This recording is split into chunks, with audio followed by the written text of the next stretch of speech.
जय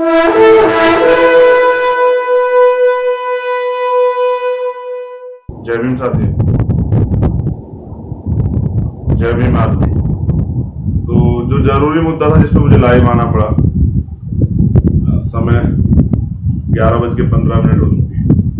लेकिन जितने साथी इस लाइव से जुड़ रहे हैं मैं उनसे निवेदन करूंगा कि वो इसको ज्यादा से ज्यादा शेयर करें, क्योंकि कल बहुत ज्यादा जरूरत जो है आप सब लोगों की मुझे है, पूरे समाज को है, पूरे दलित समाज को है, पूरे बहुजन समाज को है। कुछ दिन पहले एक मामला मैंने आपके संज्ञान में लेके आया था, जो तुगलकाबाद मंदिर का मामला था। तुगलकाबाद मंदिर जो है वो मैंने जैसा पहले भी बताया कि वो 650 साल पुराना मंदिर है, और वो मंदिर नहीं है, वो इतिहास है, वो धरोहर है हमारी। तो लगातार बाबा साहब ने भी कहा कि जिस कौम का, जिस समाज का इतिहास मिट जाता है तो उसको वो कौम मिट जाती है। तो मैं बार बार इस बात को कहता भी रहा कि वो हमारा इतिहास है, हमें अपने इतिहास को जिंदा रखना पड़ेगा। और अगर हम अपने इतिहास को अपने लोगों को नहीं बताएंगे, सोचिए कि जो हमारे साथ लंबे समय तक होता आया वो हम अपने आने वाली पीढ़ियों को नहीं बताएंगे, इस पीढ़ी को नहीं बताएंगे, तो उनको पता ही नहीं लगेगा कि हम किस व्यवस्था में रहते थे और बाबा साहब के संविधान ने हमें क्या दिया और कौन किस किस महापुरुष ने हमारे लिए क्या क्या किया। उसी तरह से जो हमारा इतिहास है उसको हमें अपने लोगों को बताना पड़ेगा। तो संत शिरोमणि रविदास जी महाराज का जो इतिहास है वो जिंदा रखने के लिए तुगलकाबाद मंदिर आंदोलन को संघर्ष करने का हम लोगों ने निर्णय लिया। लेकिन सुप्रीम कोर्ट के जातिवादी जजों द्वारा बार बार जो है इस तरह के फैसले दिए गए, जिससे कि वो पूरे देश में जो दलित समाज के लोग रहते हैं उनकी भावनाओं को बार बार आहत किया जा रहा है। और मैं जानकारी आपको इसलिए दे रहा हूं कि अरुण मिश्रा नाम के जज हैं जिन्होंने ये फैसला दिया, और ये वही जज है, मैं याद दिला दूं, जिन्होंने सुप्रीम कोर्ट कि ये वही जज है जिन्होंने SC/ST एक्ट पे फैसला दिया था कि SC/ST एक्ट में गिरफ्तारी नहीं होगी, SC/ST एक्ट को कमजोर किया था। तो मैं ये आपकी जानकारी के लिए इसलिए बता रहा हूं कि कुछ जज जो हैं, मैं सत्य कहना जानता हूं, कुछ जज हैं वो जातिवादी मानसिकता से ग्रसित हैं और वो समय समय पे इस तरह के फैसले देके हमें सामाजिक आर्थिक चोट देने का काम करते रहते हैं, हमारे इतिहास को खत्म करने का काम करते थे। ये वही फैसला है, आपको समझना पड़ेगा कि ये वही फैसला है, ये वही जज है अरुण मिश्रा जी जिन्होंने SC/ST एक्ट में फैसला दिया था, जिसके बाद 2 अप्रैल हुआ, जिसके बाद भारत बंद हुआ, हमारे 13 नौजवानों ने जान दी। इसी सिस्टम ने, ऐसे जातिवादी जजों ने हमारे 13 भाइयों की जान ली, और उसके बाद हजारों लोगों पे मुकदमे लगे, राशुकाएं लगी, जेल जाना पड़ा, पुलिस का उत्पीड़न सहना पड़ा, और फिर एक बार उन्हीं जातिवादी जजों द्वारा एक फैसला जो है हमारे इतिहास के खिलाफ दिया है। मैं निवेदन करता हूं और भीम आर्मी की टीम को तो आदेश देता हूं कि कल वो बड़ी संख्या में तुगलकाबाद मंदिर जो है, संत शिरोमणि सतगुरु रविदास जी महाराज विश्राम स्थल जो है, जो तुगलकाबाद दिल्ली में है, वहां पहुंचे और पहुंच के बताएं कि वो हमारी भावनाओं के साथ खिलवाड़ नहीं कर सकते हैं। जातिवादी जज वहां बैठ के जो है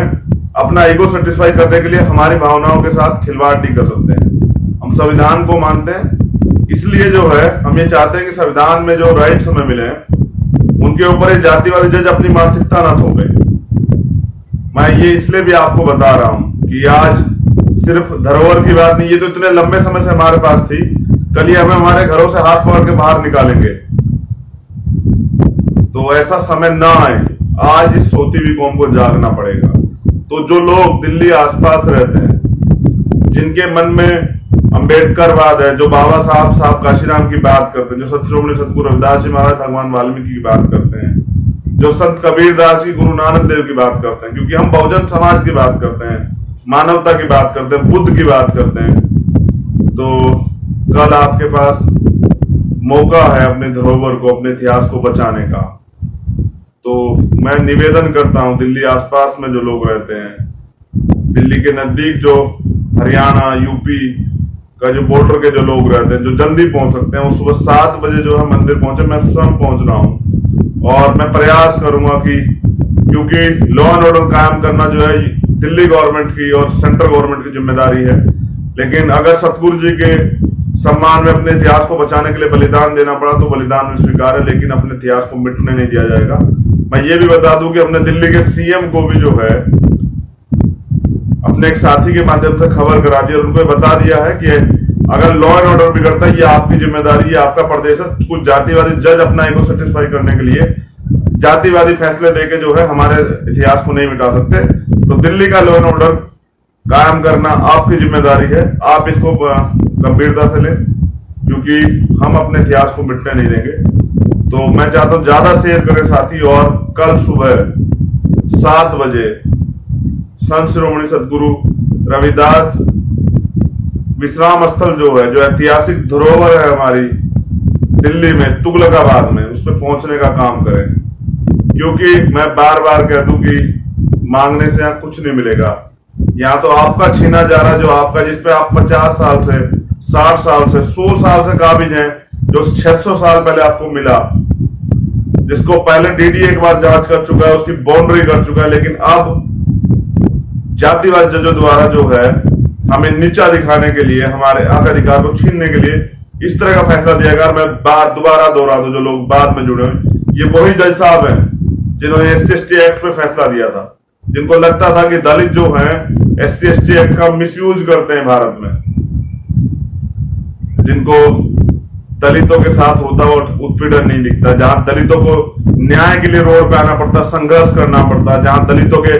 रेप के मामले दर्ज नहीं होते, जहां हत्याओं के मामले दर्ज नहीं होते, जहां 10-10 लोग एक साथ हत्या कर दी जाती, वहां